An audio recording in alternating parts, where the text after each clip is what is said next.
Oh, hey y'all, Fad here, and thanks for joining me on the 5th day of Artemis, and I'm bringing you today the top 5 Ragnarok hidden base locations, and let's not waste any more time and just jump straight into it. Coming in at number 5, this one's going to be located at 66.3, 60.9. Now this one is going to be a double entrance, and it's going to be a crack in kind of like the desert area. Now I really like this one for two major reasons. Number one is both entrances are pretty small, so it's really easy to really protect yourself well in there.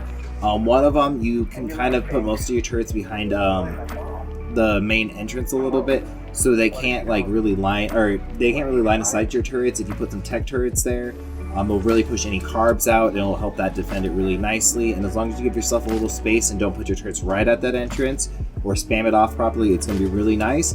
There's also water located in this one, which is always a huge plus, as well as it's just flat. So it's going to be really easy to make a very aesthetically pleasing base, if you have that little bit of OCD about you, as well as just a really nice base.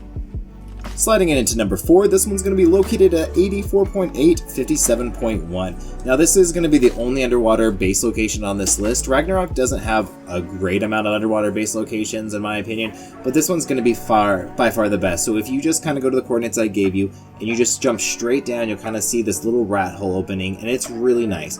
You're going to be able to really hold that choke point very well, and you're probably going to be able to fit about 40 to 50 vacuum compartments down in there, which is definitely going to be enough to even do a small amount of breeding. Probably not gigas and manas and paracerethiums and stuff, but it's going to give you a nice rat hole to really get set up and do really well. Coming in at number 3, this one is going to be located at 24.5, 22.3. Now, when I was actually filming this, I accidentally forget to record, and one of the important parts of this one is there's actually a metal rock that blocks this one. So if you get to this spot and you're like, whoa, Fatty, where is this, man? Just know that there's the metal rock, and you just gotta smash that up. Now, this one's going to be a nice little rat hole. It is definitely the smallest one on this one by far, but this is going to be great for solos or even a good stash spot. You can tuck some stuff up further back in that corner, and that metal rock will respawn. This one might be a little bit more known than some of the other ones on this list, so just be wary of that one, but let's continue on to number 2. Sliding into number 2, this one's going to be located at 79.5, 52.9. Now this one's also going to be located in the desert, and it's going to be a little bit of a smaller one, unlike the very last one on this list. This one is going to be just kind of a rat hole that's really tucked up. You can definitely put a nice little chandelier turret tower here that's going to keep people away. And it's just going to be nice. It's an area of the desert where it's not really heavily trafficked, so you're just not going to have a lot of people kind of poking at your door and scouting you out.